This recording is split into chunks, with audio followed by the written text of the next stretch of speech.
Blog Talk Radio.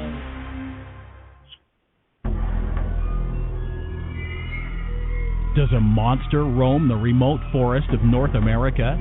Some know it as Bigfoot. Others call it Sasquatch. Eyewitnesses describe a creature covered with hair, walking on two legs, towering over 8 feet tall, and sporting massive arms and shoulders. Join us as we examine the evidence, interview the eyewitnesses, and ponder the mystery on Sasquatch Watch Radio.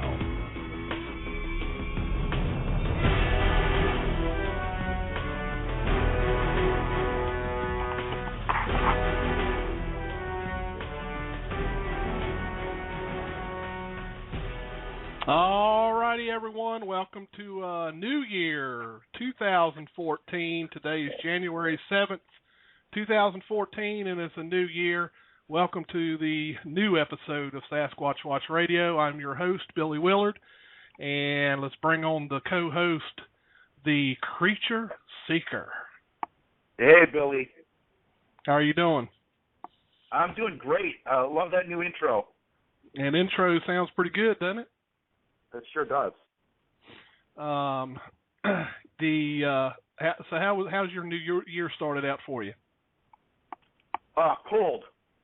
So I think tonight, I think I mentioned it was like 8 degrees. Yep. Not as cold as probably some people out there, but you know, that's a little frosty for me. It's a little nippy. I don't know what the temperature is here. I haven't looked, but I know today I think the high actually got up to about 17.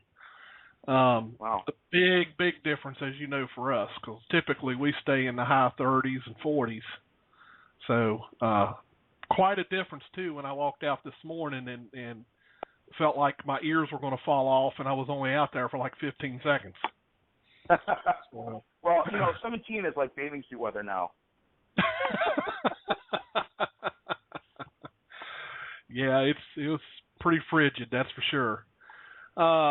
Just want to remind everyone we will have some announcements tonight, so you want to stay tuned for the announcements that we have. I'm sure everybody knows what we're talking about. And Bruce, do you have anything you want to announce right now? Really, Billy. Okay. Well, we'll save that. We'll save that for a little later. And without further ado, we have 2 great guests with us tonight, and we want to get them on as soon as possible because I want to hear a little bit about what they've been doing and what they've been working on. So our guests tonight, husband and wife, Chris and Vonda McDaniel, they're from Indiana, and my understanding is it's like tropical weather there tonight. Is that correct? Yes, it is. Very, very cold. Maybe tropical compared to Canada, but all right. Well, we'll start out with you, Chris. For those who may not know who you are, what you do, kind of give us a rundown of your background and what got you into this crazy mess. Okay. Well, I'm the founder of Creepy Legends Paranormal Research, and many years ago, I was just an independent researcher, and what we basically do is investigate and research different type of paranormal events, such as hauntings, strange and bizarre, and yes, we're kind of the weirdos that include cryptid sightings into this, and I know that a lot of cryptozoologists are strictly against that, but many years ago, I was a skeptic, like many people start off to be, and I had an encounter with a haunting, and it was pretty malicious type haunting, and I kind of steered away from hauntings, didn't want anything to do with them, and it seemed like everywhere I went, there was some type of a haunting going on, and I had all these questions about, these aren't just campfire stories, something's really going on here. And so what I did, instead of investigating haunted, I actually started with cryptids and just started traveling around looking at people who have had encounters of cryptid creatures and compared my haunting encounters to their cryptid encounters. Mm-hmm. And, I met a lot of interesting people, started taking reports, and I didn't realize at the time, but all these reports and the notes that I was keeping was going to end up into a book. And so that's actually my first book called Falling Down the Rabbit's Hole. Mm-hmm. And like I said, I'm one of these people that's a little bit out in left field, but I hadn't always been that way. I have many friends that are cryptozoologists, and we're good friends, but there's a time when, if I start to speak my piece, they're like, that's garbage. and it's just basically reports that, have kind of put me on the fence of what these cryptid creatures really are. I haven't always been on this fence. I've always thought, these are creatures that, live among us, but are somewhat elusive. And I always thought, to these people that are out here looking for these creatures, they're going to actually prove the existence of these creatures one day. They just have to really stick to it. But, like I said, recently, I've been somewhat out in left field about it, and it's because of the reports that has been given to me that's put me up on the fence on whether these creatures, whether they're actually animals that live among us or some type of creature, or whether there's actually something more to this. Well, me and Brent, I'm sure Bruce could attest to this. We've researched property that has some very strange and unexplainable events that happen right along where there's been Bigfoot sightings. Mm-hmm. So yep. I kind of understand this left field you're talking about. Okay. It's one of them things where you just can't put your finger on it. You can't say for certain, but there's just strange phenomenon or strange events that take place in areas where there's been Bigfoot sightings. And again, yeah. I don't claim that it's related, but it's awful funny that we're running into sites like that. Yeah, it's true. It's just it's something I'm reluctant to even talk about because it's so strange, Billy. Yeah, I know. So I don't even know how to classify it. We're out looking for one thing, and then you have these experiences that what's going on here. So yeah, I don't really talk about it, but I can't deny that they happened. They did. Right. Yeah. Now you have you had an actual sighting, Chris? No, I've never seen what people refer to as the Bigfoot creature or Sasquatch. No, I've never seen one. I've had a lot, like I said, I've had a lot of people make reports to us, and we'll go out and check it out. And that's kind of what makes me a believer is when I interview somebody and they actually break down and start crying in front of you. Those emotions are real, and yeah. It's almost like, boy, I don't even have to see this creature.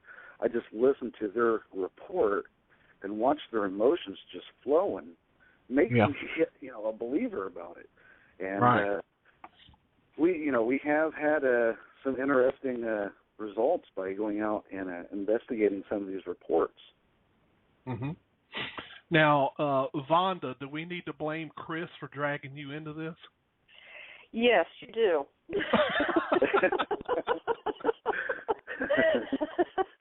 Yes, I was a very, very headstrong skeptic. Chris and I have been married 8 years, been together 9. Telling me these stories, I'd be sitting at the dinner table thinking, oh, my goodness, what have I done? I mean, they were some stories. And so, after years went on, and he just kept talking about the stories and the research, and his passion is more on the cryptid side, where mine's more on the haunting side. And he just kept on, and I said, with the knowledge that you have and the passion that you have for this, you ought to just start you up a team. Not thinking when I said that I would be drugged through the woods looking for this big monster creature that can snap me like a twig. And So, we do an investigation here in our hometown, and like I said, I was a big skeptic. And that night, we were doing an EVP session, and after going back over the evidence, one of the spirits answers me.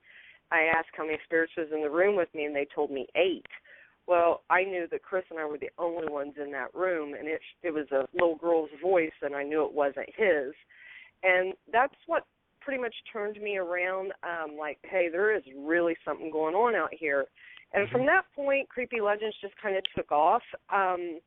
We don't just do hauntings. We do everything that you can imagine. We've been out looking for, and he'll correct me because we call it different. I call it Pakujis. He calls it Pakwaji's.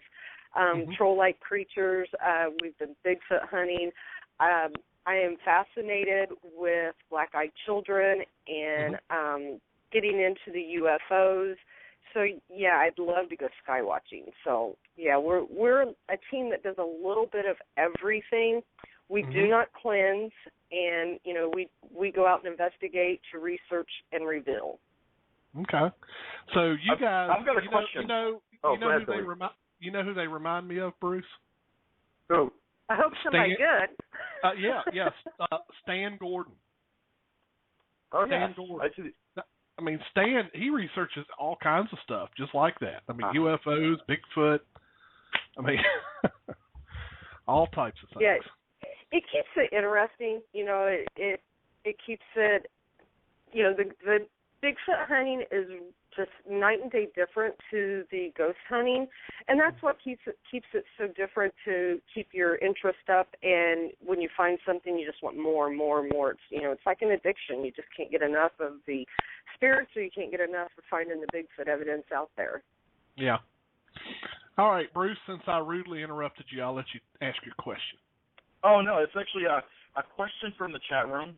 This comes from Digger Dog, and he's asking, what this goes to the book Chris and Vonda, what is your most unusual report regarding a Bigfoot creature? A Bigfoot creature? That would probably be the Crosley Monster, which is in North Vernon, Indiana. What's it called? The Crosley Monster? It's not related to the Crosley, Stills, and Nash monster, is it? No. He asked for the strangest Bigfoot creature, right? Yeah. Okay. The Crosley Monster is just another your typical Bigfoot sighting, your Sasquatch sighting, but being that it's in a fish and wildlife area called the Crosley Fish and Wildlife, a lot of people refer to it as the Crosley Monster. And we had a couple of people come to us, but we really took interest when a law enforcement officer had told us about a sighting that he had of this Crosley Monster. And that really piqued our interest. So we went down there and did a daytime investigation. Well, I actually went out and scouted out the area before I actually took the team down there. And it's an interesting place. A lot of wooded area. I guess some people would refer to it as squatchy or whatever. But anyway, we did find a track in the daytime that we weren't sure what it is. I actually have a picture of it on our website, creepylegends.com, and it's a 4-toed track. And at first I thought, well, maybe this is the rear foot of a black bear, even though Indiana Department of Natural Resources does not recognize the black bear as being native to Indiana. There has been a few cases where the black bear has been spotted, so I thought, well, maybe this is the rear foot of the black bear. And we went ahead and we made a casting of it. And after I'd made the casting, it broke apart. The center of it did. We was able to keep the heel and the front part of the foot, and the way I put it up into a frame, and to where you be able to visually see what the foot looked like. And we thought that was kind of odd that this isn't like your typical Bigfoot what you see other plasters of. So we started doing nighttime investigations there. And I think we went there several different nights, different people of our team. And I'll let Vonda tell you about what she found that was really interesting. Okay. Well, we were down by it was just a little creek bed. Just went over the top of your shoes. It wasn't very deep at all, and we were kind of just moseying around down there, and we heard a plunk in the water. And again, it's very, very shallow, just barely goes over the top of your shoes, and kind of all just stopped and looked across the little creek bed, and there's like a little island, and then the creek bed again, and then the park goes, or the forest goes on back. And we was all just kind of talking about that, and I went to do some tree knocking, and I broke my stick, so I was kind of fumbling around looking for another one, and had my flashlight, and it was kind of sandy in the area around the water, and I took off in a different direction and went to take a step and seen this, footprint. So immediately, I'm calling Chris because he's more educated in the cryptids than I am, and the foot was, I'll probably get these dimensions wrong. They were it was like 14 inches long, and next to it was a deer print, and the stride. Chris, what would you say it was? It was a 6 foot stride. Yeah, 6 foot stride to the next print. So I just kind of stumbled on it, and seeing that it was in sand, we learned later that if you spray the sand with hairspray, you should be able to, cast it. So, we took pictures of it, and it's also, I think, on our website as well, where you can check it out at creepylegends.com. But yeah, that kind of just got me going a little bit more. We got something throwing in the water, and then I come across this print, and it kind of makes you forget about he's a big creature and can snap you in half. You're just more excited about the evidence that you found. All right. Now, what makes this story a little bit more interesting is the law enforcement officer described a creature that was bipedal, your typical Bigfoot, and he described it as being, it looked like what you'd think a Bigfoot would look like. And there is a shooting range down there, and he was packing up as the sun went down, and he noticed this creature stepping out into the clearing, and it followed him out of there.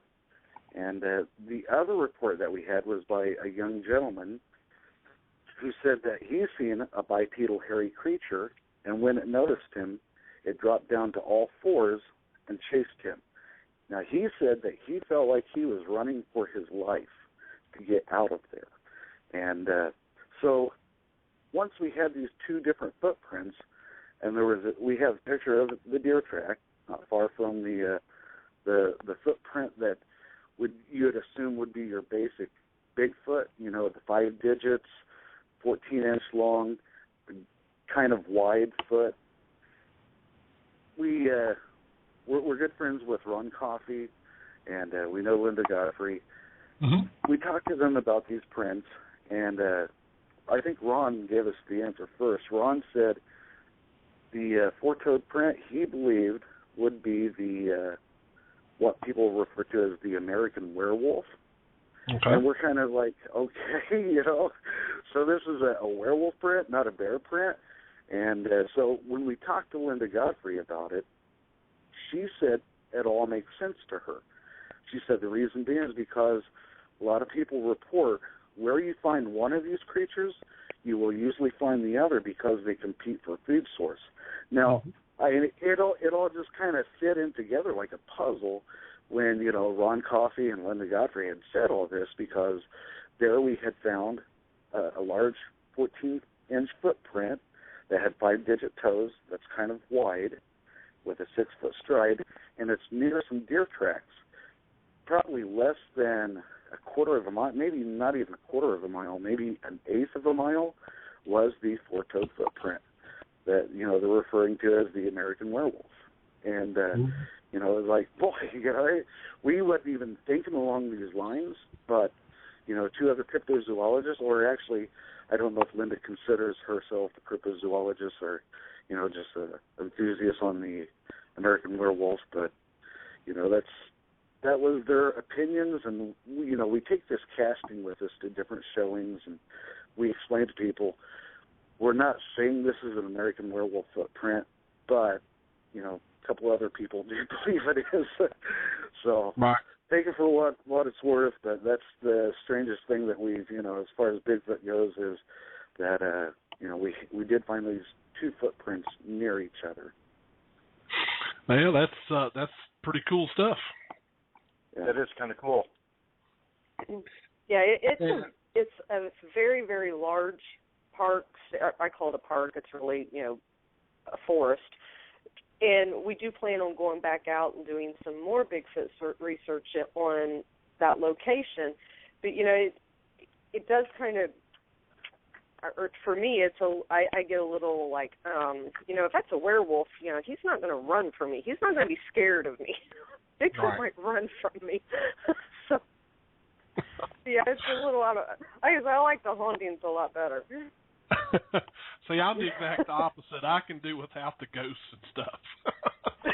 I just, I can't explain it. I mean, growing up as a teen, I was always into that kind of stuff. Matter of fact, I messed around in the occult, which is a whole other story, but we won't go there. And let me tell you, I saw things when I was younger that I don't care if I ever see again. And that's one of the things that makes me steer away from it, because I had a couple bad experiences, and it's just, I just want to leave it there. Well, I'll have to get you on my show so you can share your experiences. I'll tell you, it's one of the experiences. My wife was with me, so I don't want to get back into that kind of thing, because that, as weird as it sounds, a big 8-foot ape in the woods for some reason is less scary to me than some of the things I experienced. I'll take the lesser of the two.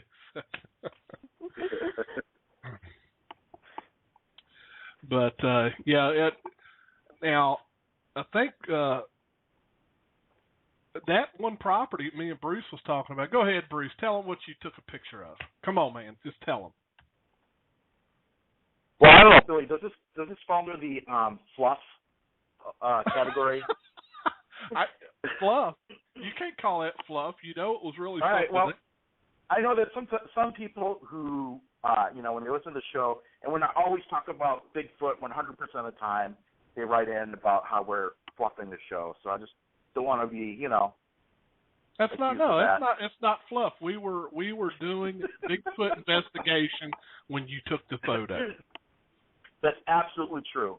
We were at this property, and we were just collecting evidence, and the property has these ruins, these foundations, these dilapidated buildings that have historical value, and I won't say what they are because I don't want to give away the location of the property, but I was just taking pictures. It was kind of cool, just taking pictures of these ruins.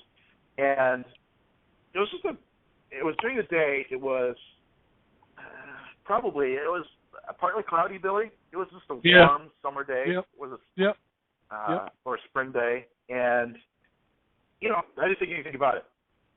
Anyway, I downloaded the pictures to my computer. I'm going through the pictures, and in one of the frames, pictures, there's an orb.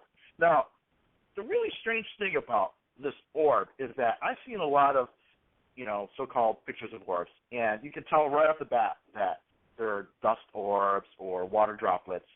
This was not either.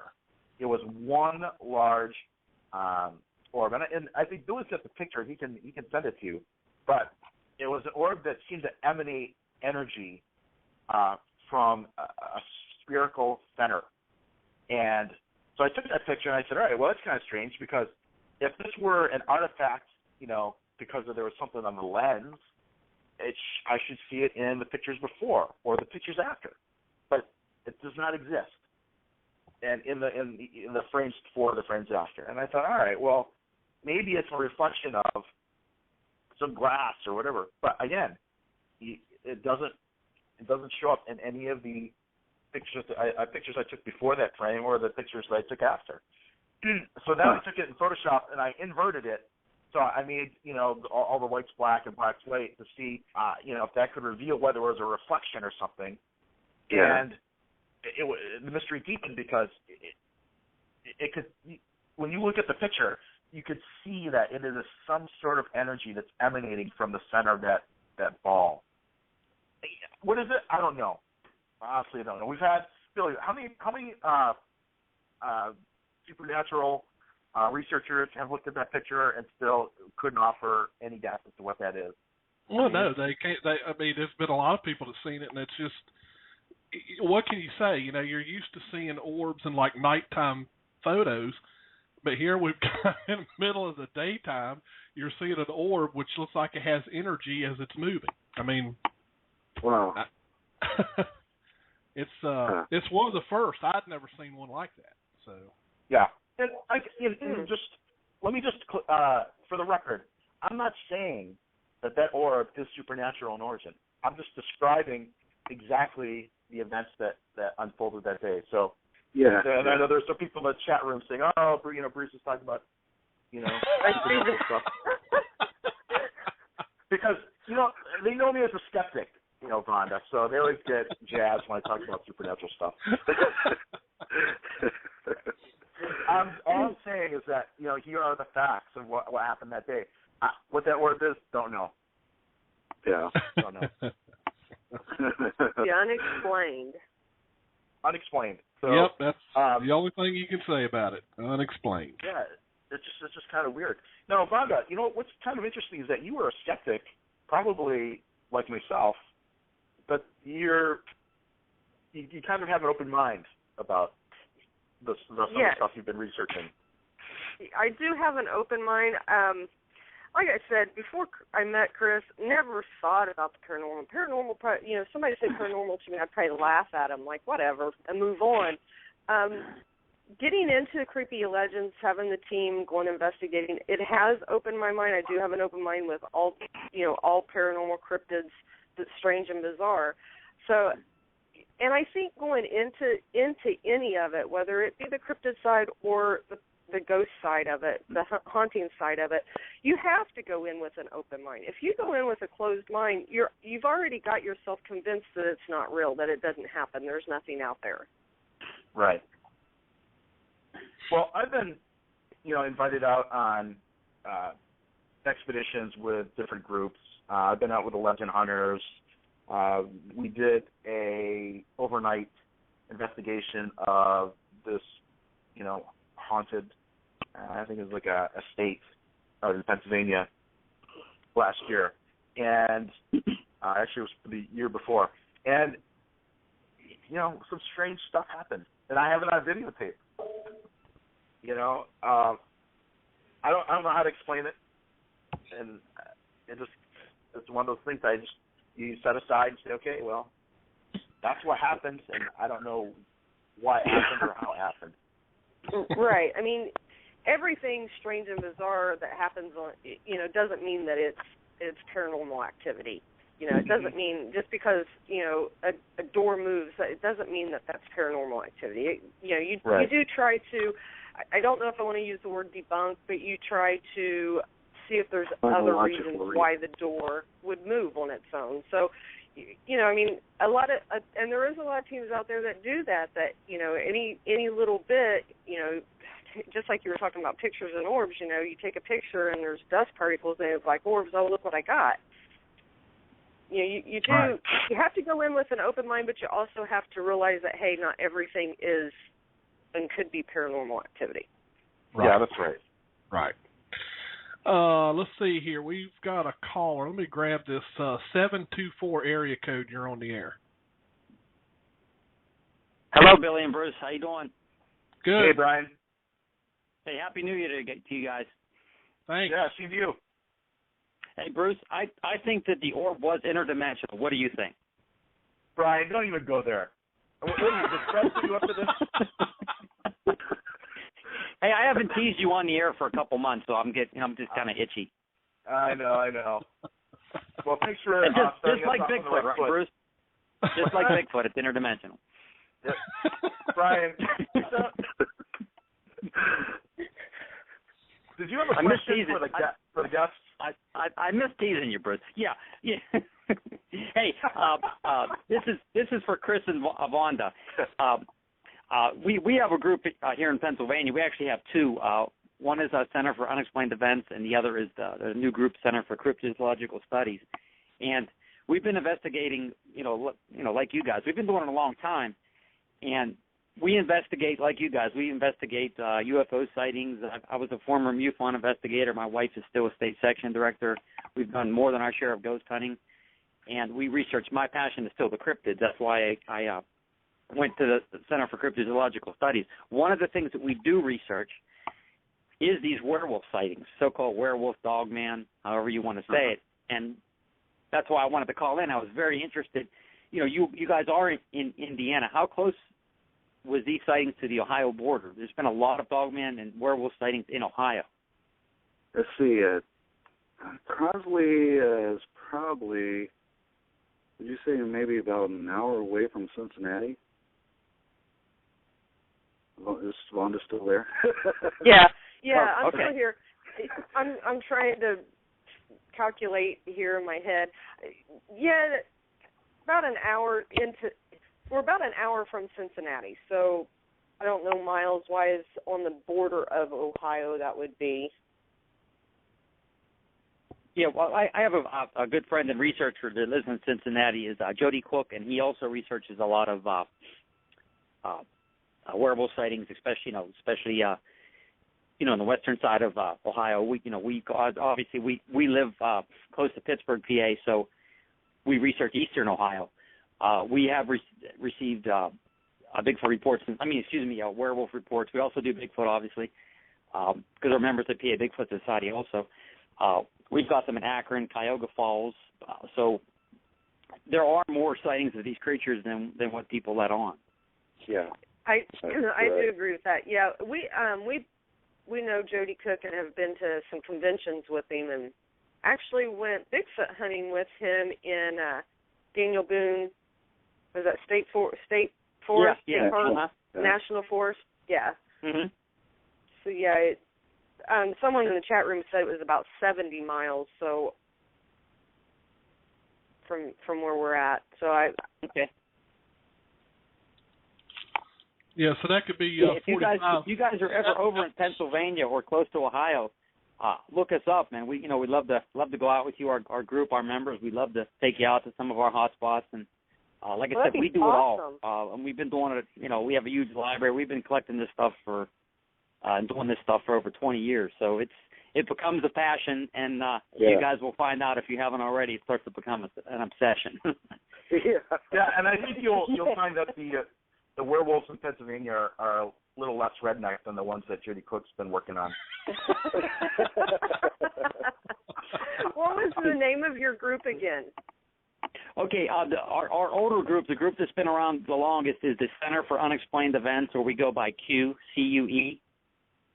We just started a new Facebook page last night for the Center for Cryptozoological Studies, which is CCS.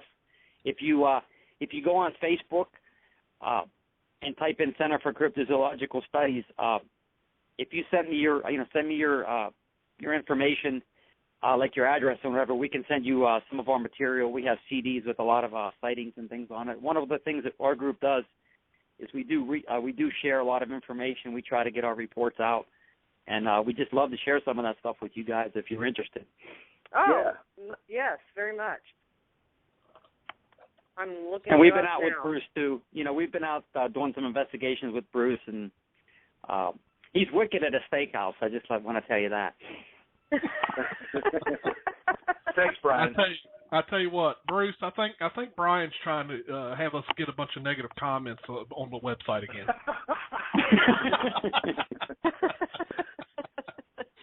But also, guys, just to say, it's great to do different things. Sometimes if you do one thing, it tends. I don't want to say monotonous or boring, but I think by doing a bunch of different things, too, you can also bring different research techniques. I think you get a better vantage point of even what you're doing. I know some people think that's the reverse. You should only concentrate on one thing, but there's so many different things out there. If you get bored with Bigfoot, go to UFOs. You get bored with UFOs, go to something else. A lot of different cryptids out there. We've researched Mothman cases, everything. So there's just a lot of stuff out there, and I'm excited for a group like yours. I think you guys will go pretty far.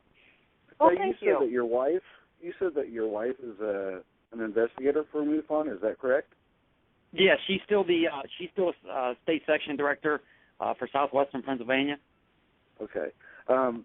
Does the chapter out in Pennsylvania or Ohio, do they get a lot of cryptid sightings through MUFON?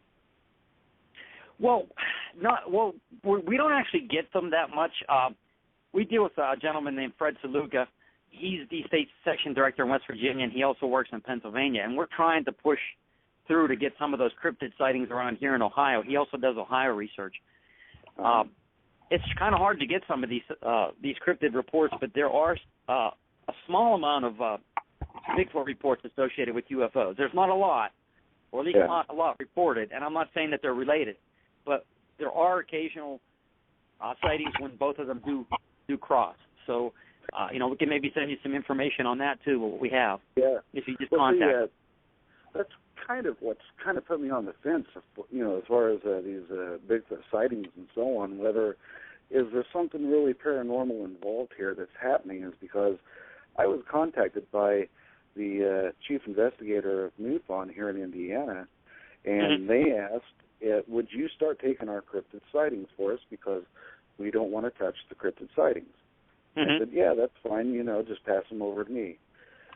The sightings that they're having are really bizarre and out there. I mean, when I say that, I'm starting to wander off into left field here, it's because some of these sightings that people are telling me about, that they're telling me several different accounts, different people that didn't know each other, are talking about seeing a black hole open up, a Bigfoot creature walk into this, and it close.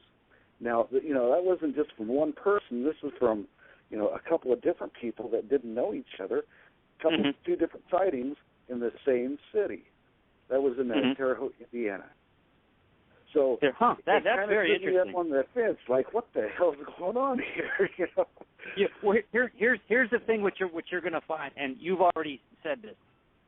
If you dare mention any kind of interdimensional, Bruce, any kind of interdimensional or anything associated with a Bigfoot other than it being a strict flesh and blood animal, it's akin to heresy. You don't say that to these people. I think you have to keep an open mind about it and do your research. And if people don't like what you say, that is their opinion. And like Bruce always tells me, which he's true, we need evidence. And if we get evidence for it, then we can present it. And that's what our group tries to do that also. Those reports are out there, whether people like it or not. Those reports are out there. You have to deal with them and go from there. But keep it up, guys. You guys ever want to contact me? I'll talk on the phone hours about all this kind of stuff. So would most of our members. So but great. You guys are doing a great job. And anytime you want to contact me, just look me up, or even bseach@comcast.net. I'd love to talk to you guys. You guys kind of do what we do, just in Indiana. We'd love to get out there and do some research with you guys. That'd be great. We would love it. And I just have one thing I gotta ask Bruce, and then I'll get off, because I know there's probably a lot of people want to talk to you.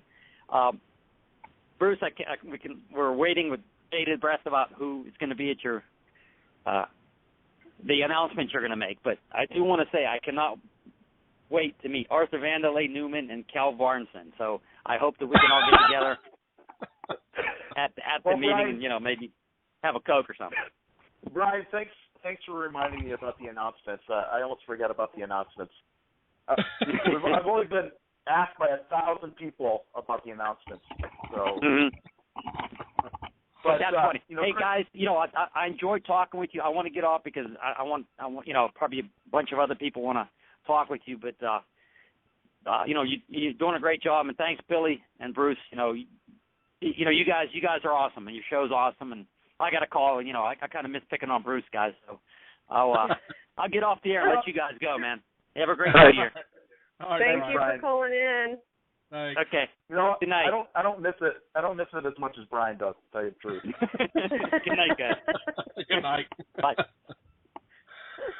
Yeah, Brian's a good guy. I've been out on numerous expeditions with Brian and his wife, and really good guy. And one of the few people, you know, who will really, like, literally bend over backwards to help you out with, if you ever need, like, information or newspaper clipping, or he's just so, you know, generous with that kind of stuff. So, you know, he's a really good guy. If you can't reach him, I've got an email address for his address in the alternate parallel universe, so I can give you that as well.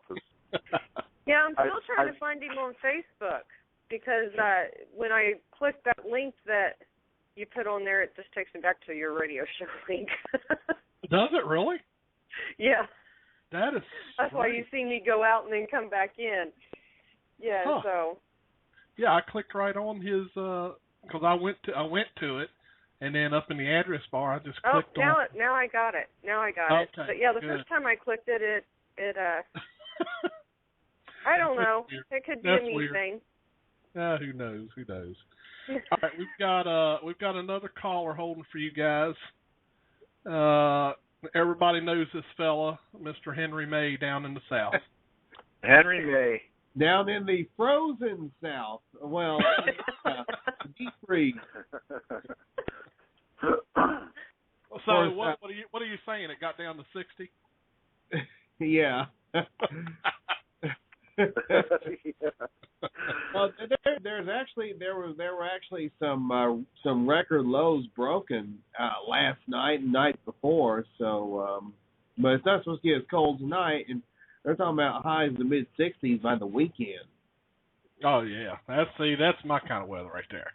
Yeah, boy. Abe says he doesn't want to hear it because he's up there in Minnesota. Yeah, he can have Minnesota, okay? Yeah. Anyway, you know, one thing that I have experienced while I was out Sasquatch researching, it's only happened a couple of times where there were these lights that went up into the sky, and they looked like fireworks. Except normally when you see a firework, you'll hear the pop. Yeah. I did not hear either one of those sounds. So, you know, I don't know. Well, Henry, could they be like planes and helicopters by any chance? No. No.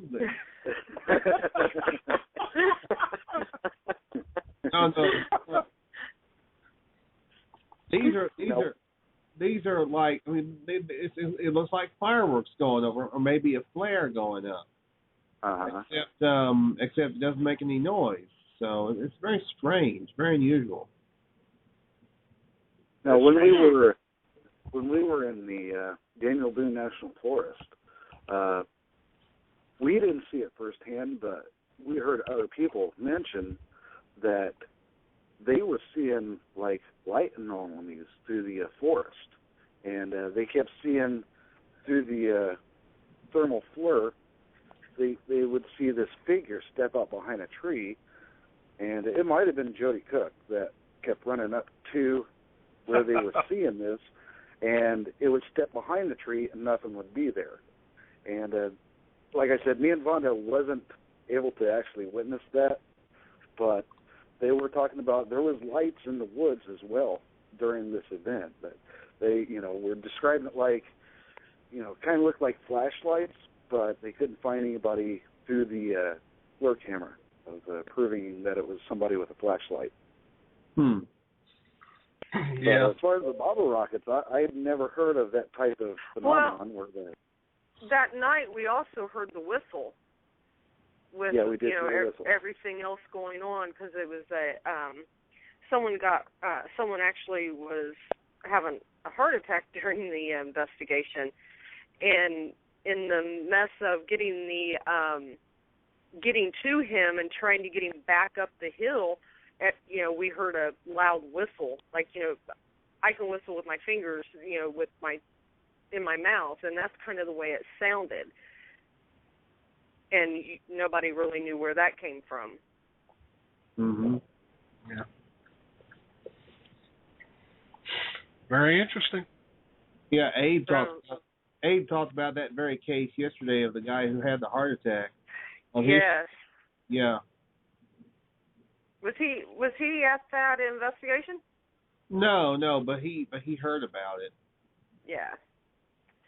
I think Chris, didn't you make a video of that?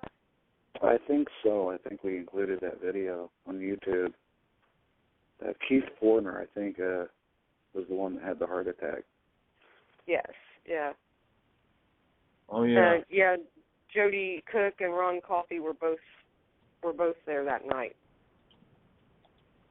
Now, let me ask you this question. This is that Billy and Bruce, that you've interviewed a lot of different people probably through the show, correct?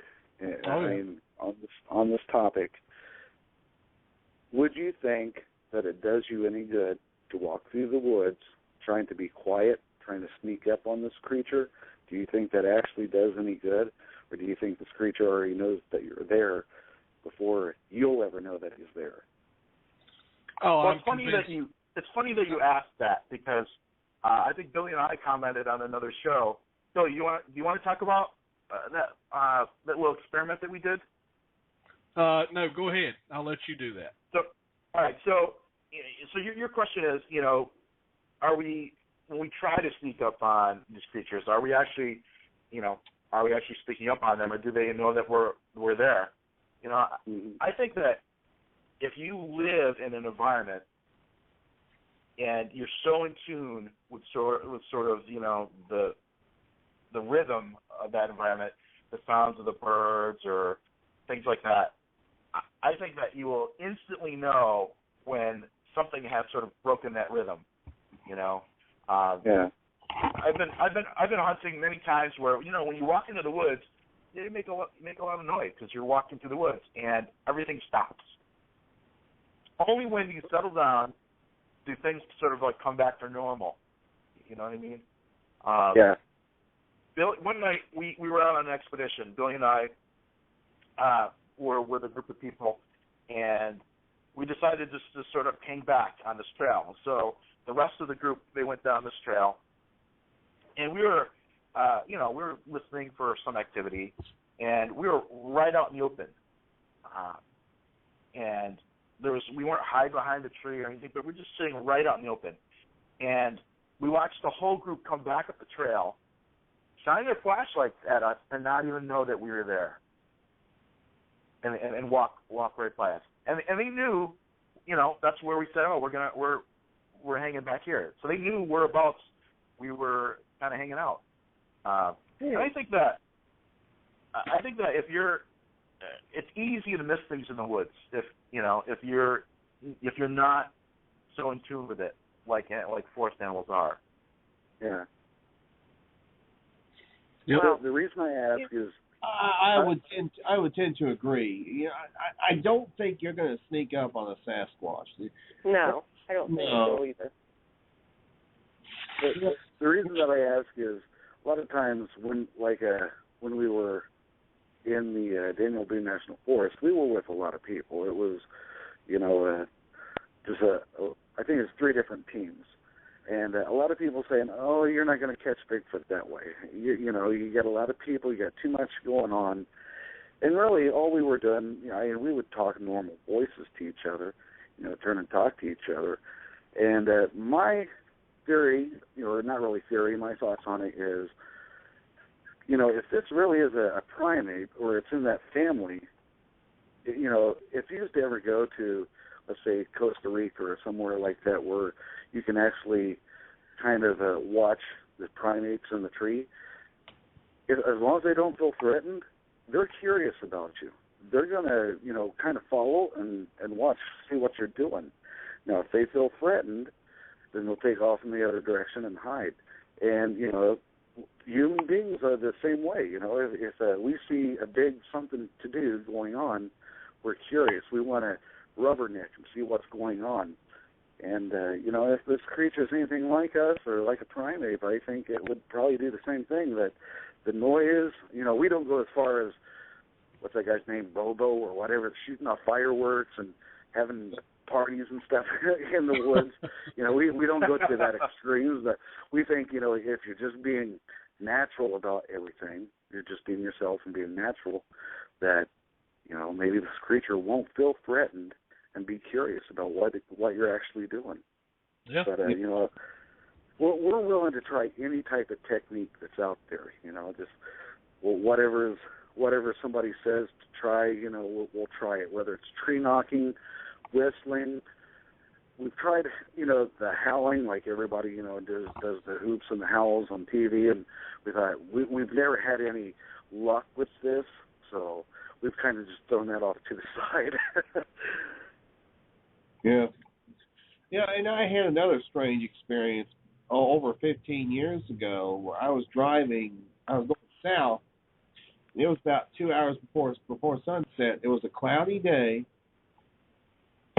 and I saw in the southern sky this huge light, just this light just sitting there. And it wasn't a plane, it wasn't a helicopter or anything like that. It was just a light just sitting there. That's one, Abe. But it was just sitting there, and it didn't move, didn't do anything. It was just sitting. And then, like I said, this was about like 2 hours before sunset, so I don't think it was a planet or a star or anything like that. Because, like I say, it was cloudy. So. Well, Chris and Vonda, as you listen to Henry May's report, I want you to keep in mind that this is a man who took a bus to Ohio and then woke up in Chicago. True story. Isn't it, Henry?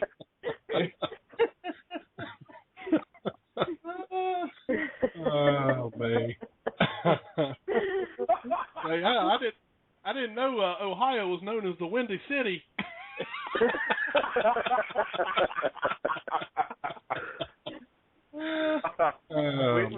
We love to kid Henry about that stuff. It is a true story, though. But the only thing is, I didn't fall asleep. Henry, that's even worse. You should have stayed with the original story.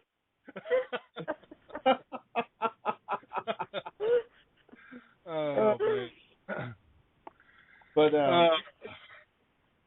as far as the more fantastical aspects of Sasquatch, Brian made a good point. Brian made a good point about we don't know everything about this particular mystery, and I mean we do need to keep an open mind.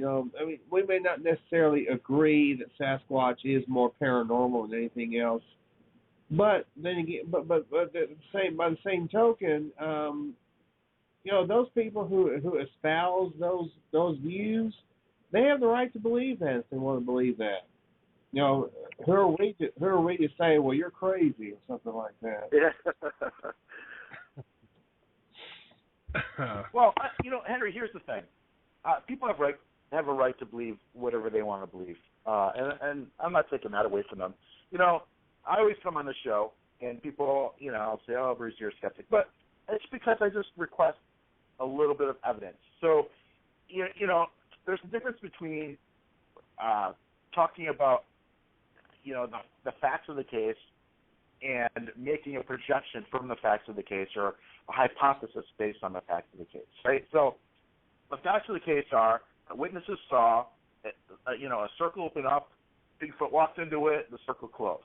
Okay, that's what they saw, right? Yeah. So, and that's what they reported. But where people go overboard is they say, all right, well, that Bigfoot travels interdimensionally.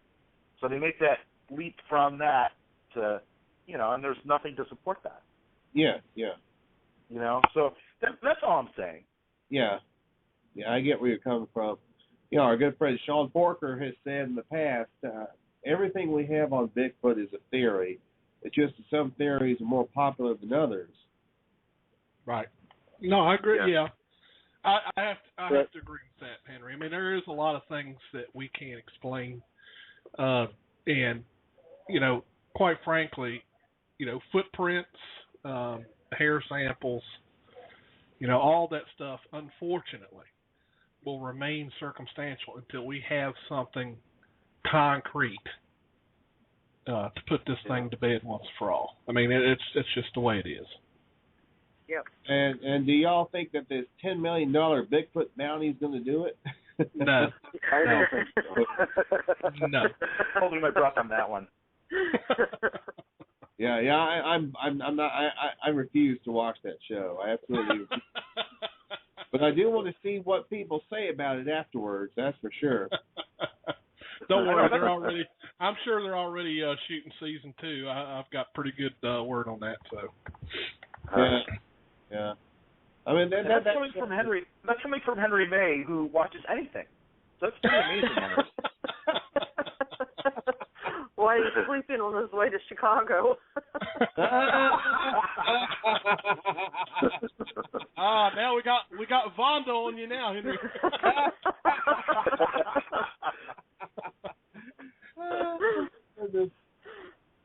Oh my gosh!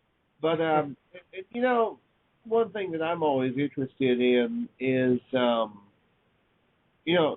Stan Gordon looked into the reports back in the early 70s in Westmoreland County, Pennsylvania, of the Bigfoot UFO flat, where a lot of people said that some people said they saw a Bigfoot coming out of the UFO or inside the UFO and things like that.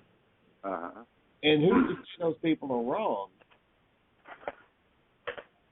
Oh, I agree. I agree. You said you tell the people that they're wrong. Is that what you said? No, I said who's to say that? Who's to say that they're wrong? Okay. Oh, yeah. No, I'm not. Yeah, the way you've got to look at it is just a report. If you want to run with a report, that's your option. Just look at go on your gut instinct and your best whatever. Research ability. Yeah, you just take it as a report. That's what it is. And we've been bamboozled in the past. Somebody gave us a report and it turned out not to be true. So, it can happen.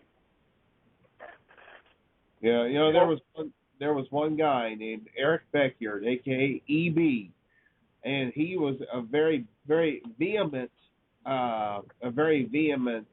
advocate of the paranormal Bigfoot, paranormal Sasquatch, and if you didn't believe him, he would give you a bonk on his forum. He would say, "Bonk." Prove me.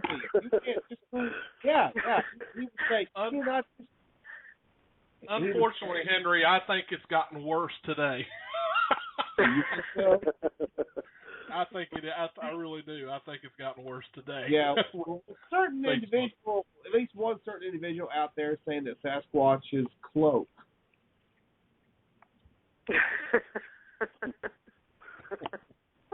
When you say cloak, you mean like Little Red Riding Hood cloak, or you mean cloak like in the Predator?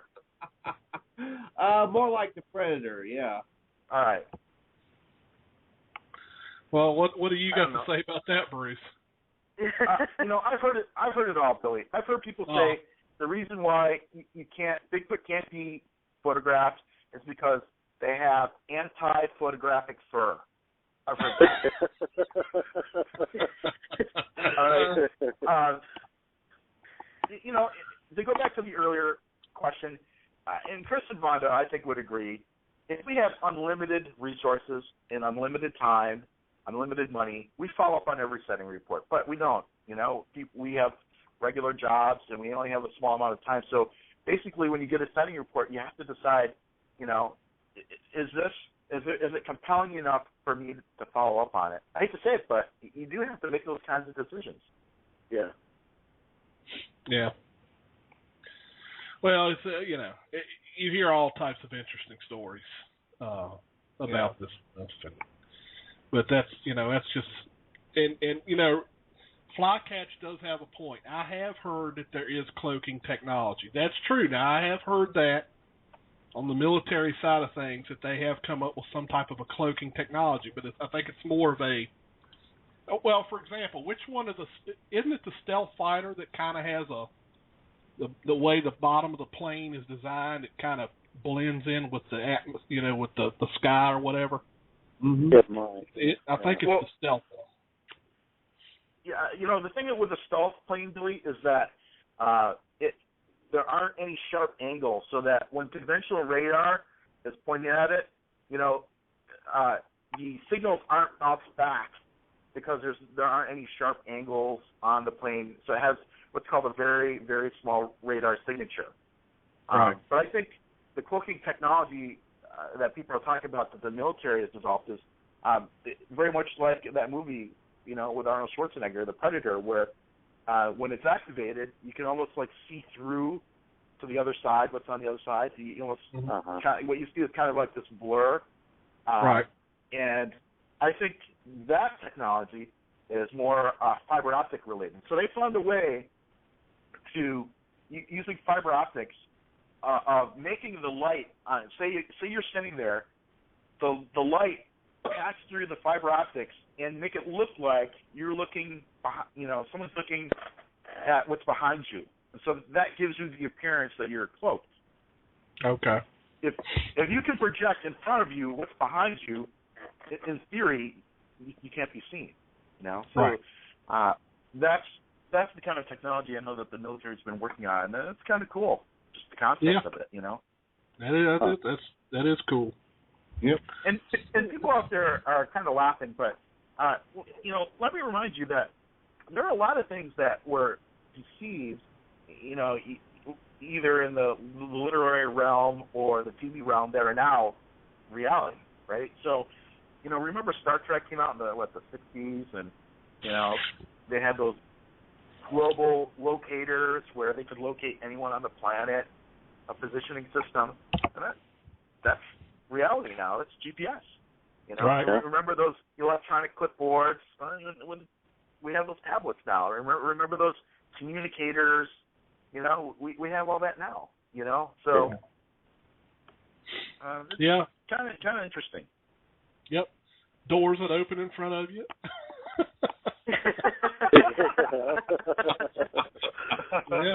All types of things Star Trek kind of revealed for us. Yeah. Well, anyway, guys, that's wanted to call in and talk to the guests. Very fascinating topics as usual. It's always good, because you can't always do Bigfoot. Sometimes you got to kind of do other stuff as far as paranormal stuff, because they're, like it or not, like Brian said, like it or not, there are those paranormal aspects in some Bigfoot reports. All right. Yeah. All right. Well, Henry, we're glad to hear from you again. You've been gone for a while, so appreciate you calling in. No problem. Yeah, welcome back, Henry. Oh, by the way, RDFO. That's all I'll say about that. All right. There you go. All right. All right. Let's see here. So Vonda, you have been now. How long have you been doing the ghost things? We started Creepy Legends in, is it 2004, Chris? It may have been. It's not real old. It's not a real old team. Okay. But you've been doing that longer than the crypto stuff? Chris has been doing it way longer than I have. I've only been doing it since about 2004, 2005, I think, when we started Creepy Legends. But he had started way back in, 85, I think it was, or maybe even before. Yeah, but back in 85 was when I had that encounter with the ghost. And, we were intrigued with what we were seeing. And we were going out and dabbling in this graveyard to try to get it to do tricks for us, pretty much. We was using it as weekend entertainment as teenagers. Right. And we took it a little too far.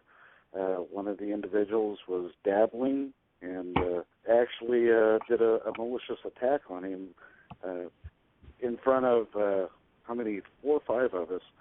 Watched one of our friends get thrown down to the ground, and this unseen force was dragging him across the ground as he's screaming. And, that was enough right there for all of us to take off running. Once we was able to grab him, we, took off, and we made a pact never to go out that graveyard ever again. And I thought it was just me. For years, I thought it was just me that still had this.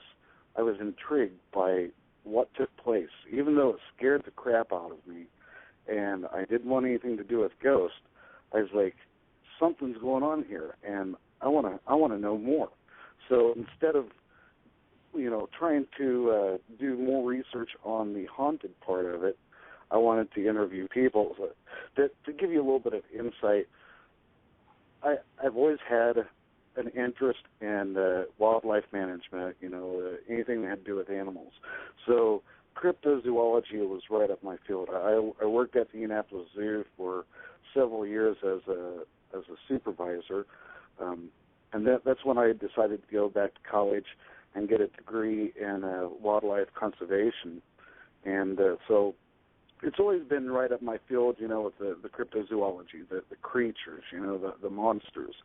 And so, instead of pursuing hauntings, I didn't want anything to do with them, but I wanted to compare other people's reports, of what they've seen. And Point Pleasant, West Virginia was one of the first places I had actually went to and got to speak to, a lot of people within Point Pleasant about the events that took place. Now, I didn't expect to see the Mothman, which I didn't. But I'm arriving 30 years after the fact that, of the events. But I just wanted to talk to people that actually lived that experience. And from that point on, when I'd find out about, this event took place with this type of cryptid creature, I would, on my time off, I would go and look at these people that experience this and kind of interview them and hear firsthand what actually took place. And you'd be surprised at what you read on the internet a lot of times about some of these famous sightings, that it's not always the truth. There's a little bit more to it. And, sometimes the truth is more interesting than what, the people are putting on the internet. Yeah. But, wow. You know what? Yeah, so I actually feel kind of bad here. For some reason, the studio system put a caller at the bottom of my list down here. They have been on hold for 30 minutes. Oh my gosh. I apologize. Area code 307, you're live on the air. Hey, guys, this is Nate. How you doing? Hey, Nate. Hey, just to make sure people know this show is not about fluff, Billy, I'd like to remind Bruce of his contract. Page 4, paragraph 6 clearly states, whereas the undersigned fails to immediately discount any and all unexplained phenomena and strays from the austere path of rationality and logic, he will vacate his post for a period of 6 months. Said post of a skeptical host will then be open for audition, with serious considerations taken for those individuals who have a lifetime membership in the Omaha State Club of America.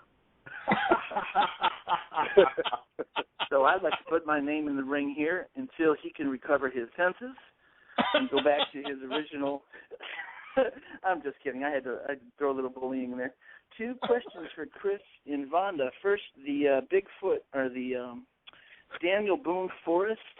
Yeah. Do you guys know about the supposed tale of Daniel Boone himself shooting a Bigfoot that was 10 feet tall? I've heard of the legend, but I don't really know if anybody's got any actual facts or documentation actually saying that. But I've heard of that legend.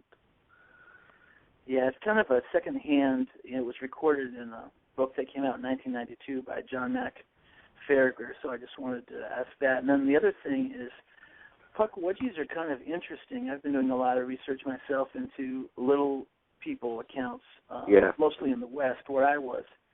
And I had some experiences that were kind of like that. I've had some friends who've had some things, and I go back and forth. Do you guys think those types of things are simply immature or young Sasquatch, or are they their own thing? And you're talking about the Pukwudgie, right? The little troll-type creatures. Or little people. Yeah. In my opinion, I think it's an entity. Not really a ghost, but along that lines of a spirit of some sort. It's really weird I can recall the first time that somebody ever approached us and said, we're seeing these troll-like creatures, and we want you to check it out. That kind of just throws you for a loop. You're looking, I'd never heard of these troll-like creatures. So I started doing research, and even though they're calling them trolls, I found the legend of the Pukwudgie, and so I was like, well, actually in Indiana, near the Mountain State Park, this location that they wanted us to go to wasn't far from the Mountain State Park, and a lot of the Pukwudgies are seen along the East Coast, coming from the Wampanoag tribe along Massachusetts, and in Indiana, they talked about a little bit in Anderson, people seeing these Pukwudgie troll-type like creatures, around the Mountain State Park. So in my research, I talked to members of the Potawatomi tribe, which used to be in Indiana. That was the largest Native American tribe here in Indiana at one time, but I think they moved actually out to Oklahoma. So I talked to members of the Potawatomi, and they called them Piesucks, and they said every Native American tribe has the same legend pretty much. Some of them call it Pukwudgie, some of them call it Piesuck, boogers, and different names, but it's pretty much the same entity. And as far as being like a small Sasquatch, I've never thought of it that way, because the descriptions of them is always like a large nose, the big ears, kind of like a big elf ear type thing, and I just think it's an entity. Well, the Native Americans, the Wampanoag, out here in Massachusetts, they did have the legend of the Pukwudgies, but I always thought that they were more considered to be kind of like their version of like a leprechaun. In other words, they're small in stature. They're supposed to have like these magical powers, and they were capable of mischief, but they also were capable of doing good deeds as well. Yeah, we actually had a person that I don't like to tell somebody that claims to be a psychic. I don't like to confront them and say, hey, I don't really believe in psychics. I think it's just a lot of trash. But we did have an individual that was a psychic state that she was going into a house where there was supposed to be leprechauns, and that's all she could say was, I think they're leprechauns. And it turned out that these people were seeing these troll-like creatures. So, the leprechaun entity might be the same thing as what everybody's calling, Pukwudgie or so on. So it could be the same entity, the leprechaun. Yeah. I almost went to a psychic fair, but it was canceled due to unforeseen circumstances.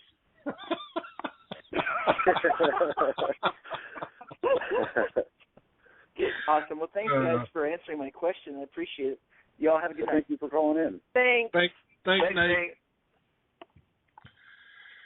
Well, Chris and Vonda, it's been great having you guys tonight. We ran a little bit over, okay, but that's okay. We're sorry. We were having a good time, so that's okay. But I'm hoping. Do you guys know Larry Batson? He's there in Indiana too. Larry Batson? I don't think I do. Larry Batson is he's a wildlife educator. A lot of the, I'm gonna get in trouble for this, Bruce, but I'm gonna go ahead and say it. A lot of the older folks know him. He used to go on the Johnny Carson show when he was doing the Tonight Show. he was on. Let's see, what other shows was he on? There was some other. He would go on the Today Show on NBC, and he's wildlife educator, so he would carry the animals in there and stuff. But he also has an interest in Bigfoot and has actually spoke at the West Virginia DNR about Bigfoot. They actually had him come out and do a presentation about Bigfoot. So you might want to look him up since you're right there in Indiana. Yeah, and that says a lot. If the DNR is interested in a subject like that, that says a lot right there. Oh yeah. Well, be prepared, because this guy, for some reason, when you meet Larry, the first thing he wants to do is like wrap a 12-foot python around your neck. Oh no. Yeah, trust me. And or he has a tarantula, and he'll say, "Oh, here's a tarantula. It's got 1-inch fangs. Let it crawl up your arm, dude." I'm like, "No, Larry, I don't want a tarantula with 1-inch fangs crawling up my arm." And then he'll say, "Oh, you're such a baby." So be prepared for that. Well, that might be one Chris talks to on his own, because I don't understand.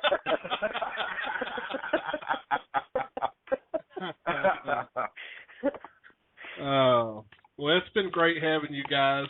I'm hoping that hopefully we can invite you guys on again in a little while and get you back on the show. We'd love to go on an expedition with these guys, Billy. Oh yeah, that'd be great. Anytime. We're going to go something this weekend. You can go with them on that one, Bruce. Gotta wait until it warms up a little bit here before we go Bigfoot hunting. Yeah, a little bit. It's cold. Yeah, I'd like to be able to walk on the ground and actually see the grass move.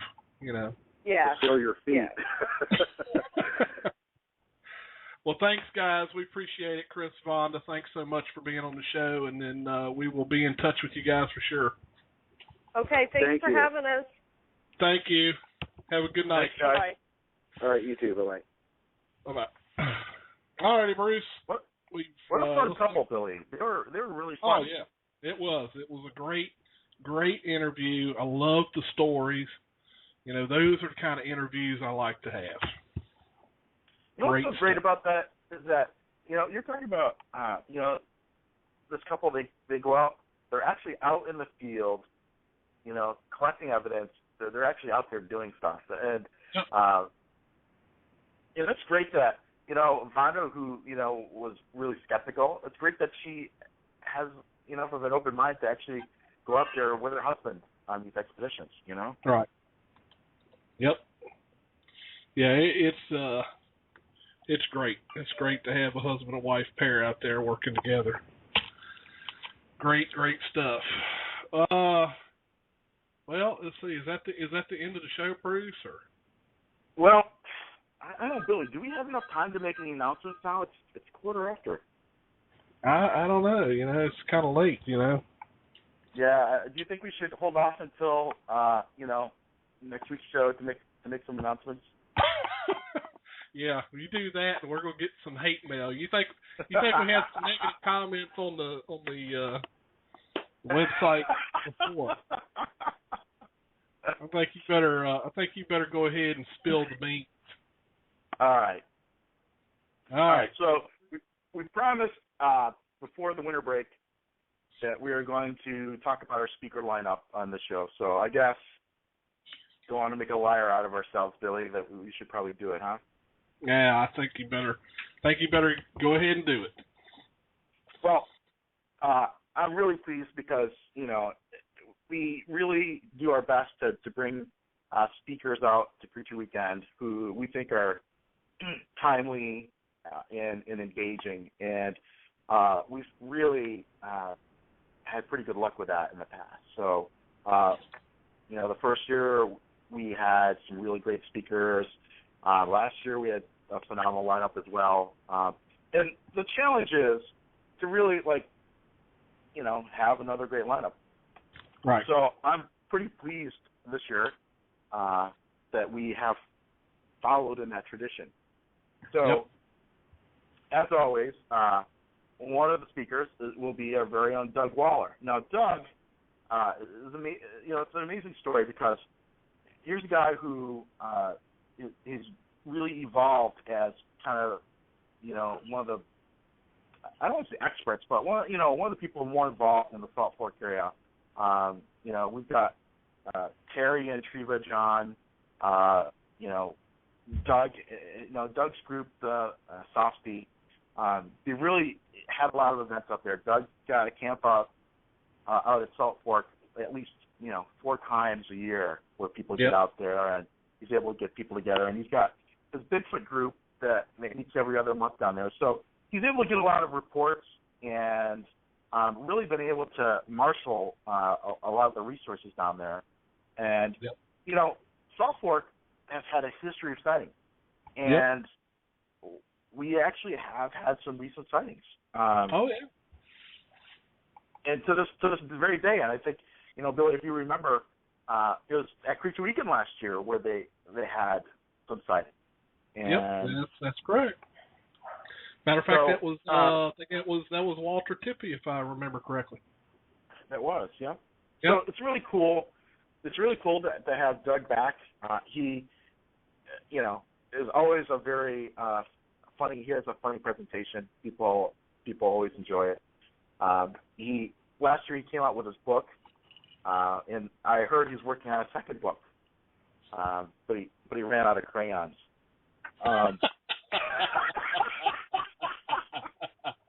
I know Doug's listening to the show, and he's gonna beat me up for that too. Yeah, he will. But so Doug Waller is going to be talking about, another thing too, Billy. Year after year, the majority of people who come to Creature Weekend are people who live in and around Ohio. So one of the things they really enjoy listening to are sighting accounts that happen in Ohio. So, Doug Waller does not disappoint us because he's been able to, bring those reports to the fore and give them some life and animation at the conference. So, we really appreciate that.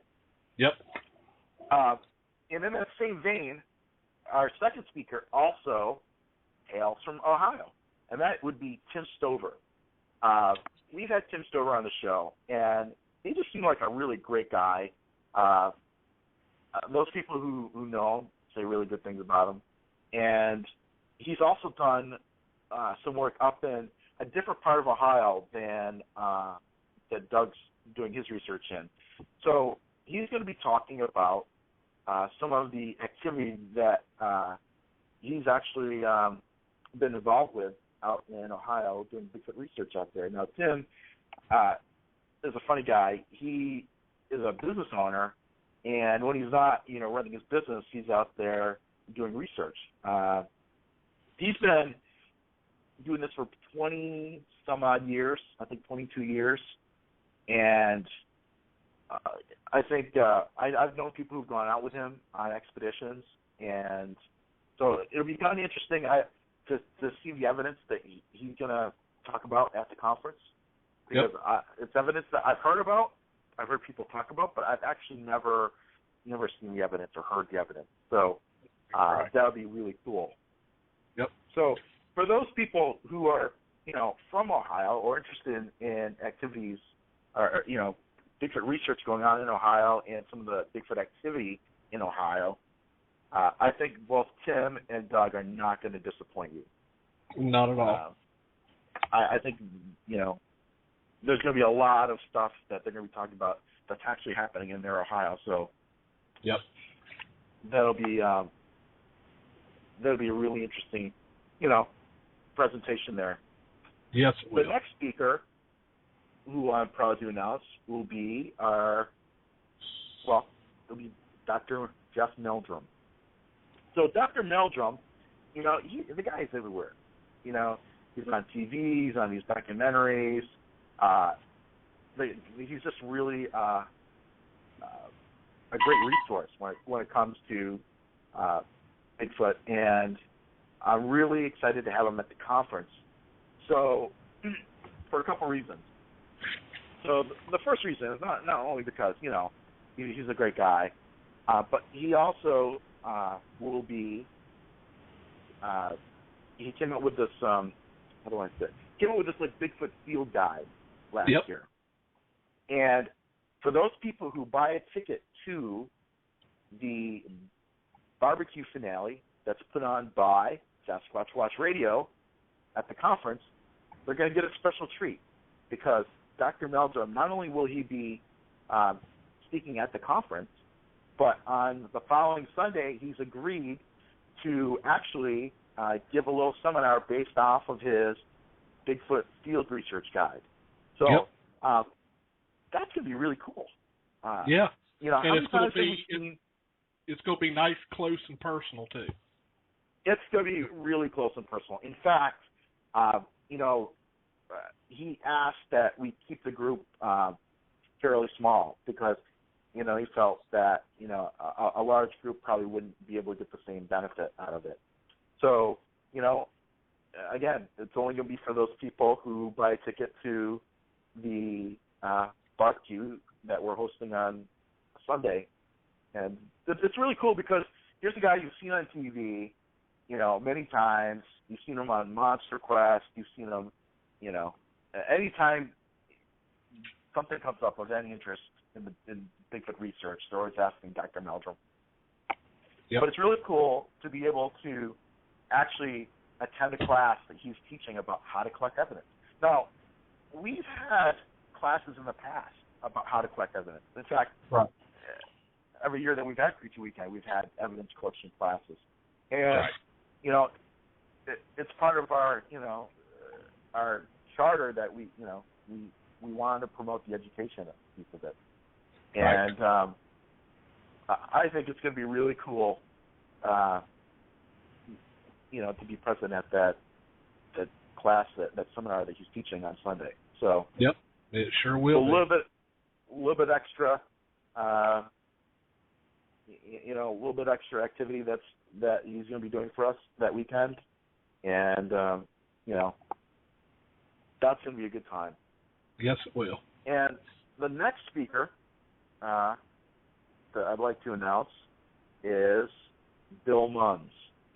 Now, Bill Munns, you know, I think we saw him at the Bigfoot Roundup, Billy. You were there, right? Correct. Yes, that's correct. Yeah.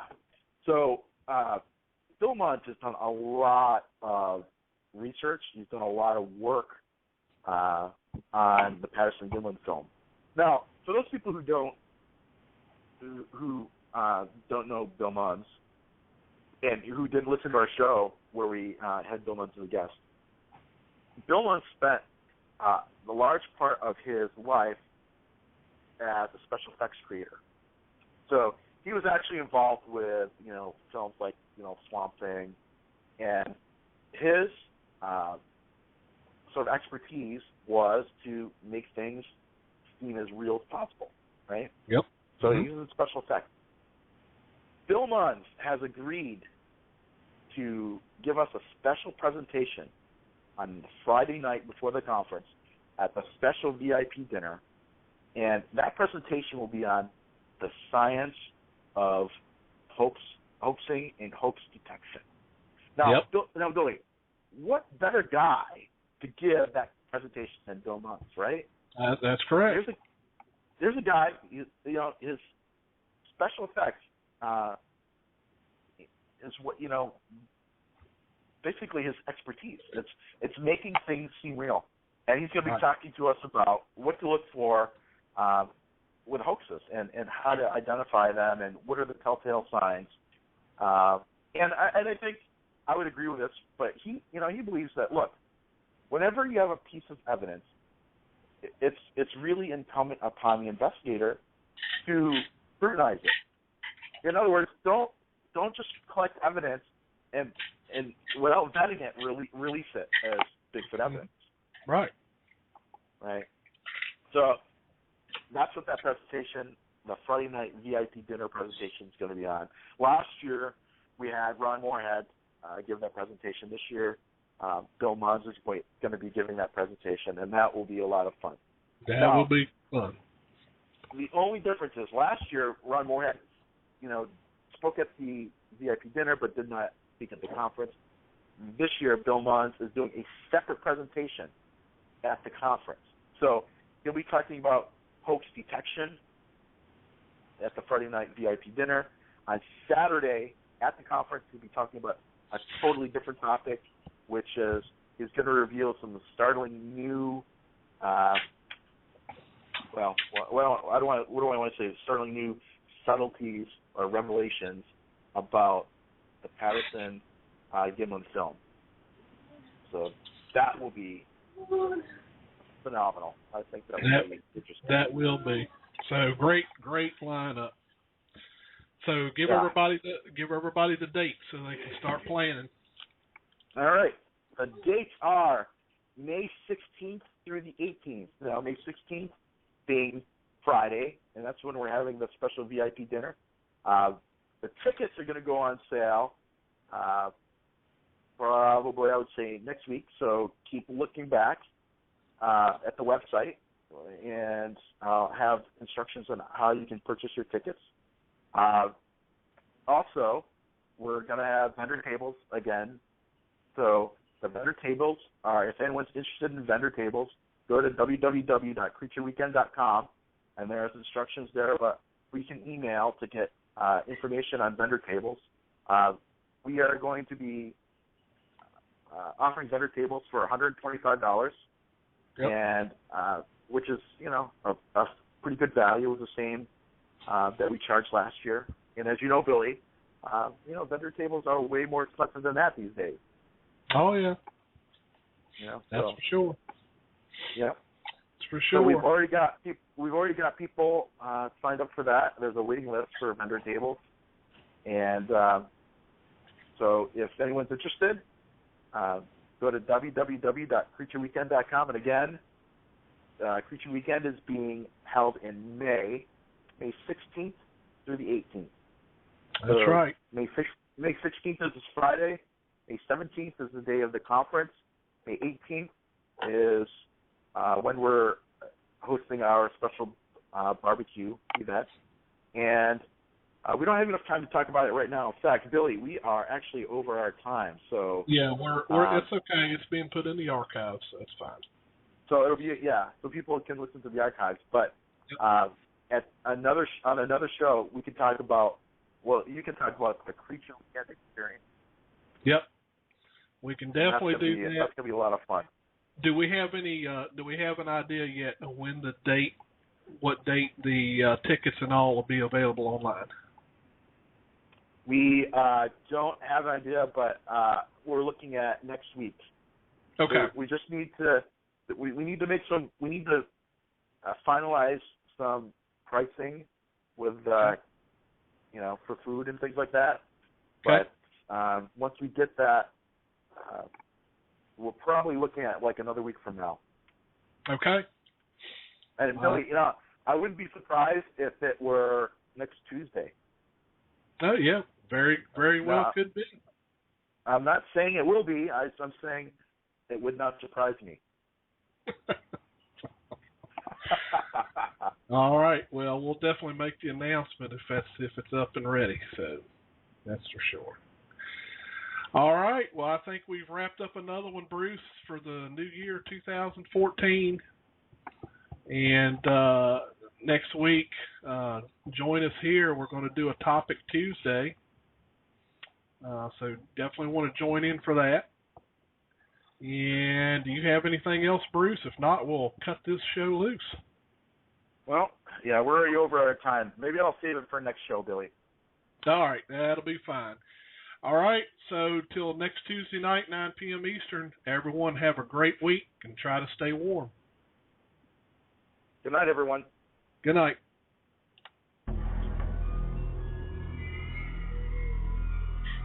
Thank you for listening to Sasquatch Watch Radio.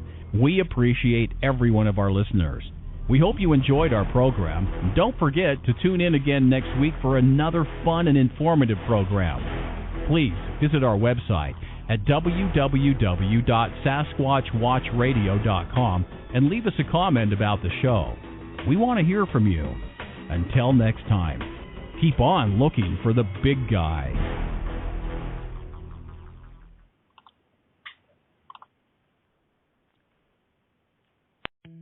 Something about the new year makes it easy to be on top of things, and Pearl Vision makes it even easier to be on top of eye care. So start the new year off right by scheduling an eye exam at pearlvision.com. Book now and get 40% off lenses for adults and free lenses for kids with frame purchase.